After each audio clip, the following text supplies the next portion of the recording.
Welcome. If you've ever wanted to quickly review your Instagram account history but found it hard to sort through everything, you're in the right place. Today, I'll show you how to sort your Instagram account history from newest to oldest using the latest version of the app. This simple trick will save you time and help you keep better track of your activity. Let's get started.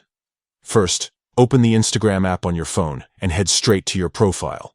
You can do this by tapping your profile picture in the bottom right corner of the screen.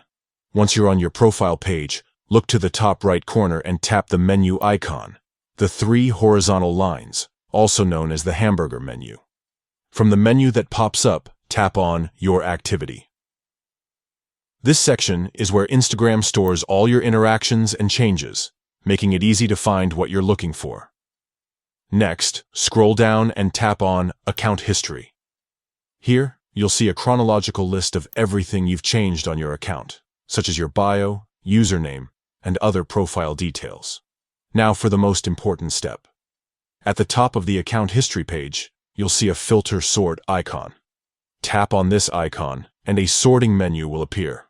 Simply select Newest to Oldest. Instagram will instantly rearrange your account history, showing your most recent changes at the top and your oldest ones at the bottom. And that's it. You've just sorted your Instagram account history from newest to oldest in a few quick steps. This feature is perfect for anyone who wants to keep track of recent updates or review their account changes in a logical order. If you found this guide helpful, don't forget to like and subscribe for more easy Instagram tips. Thanks for watching, and see you in the next video.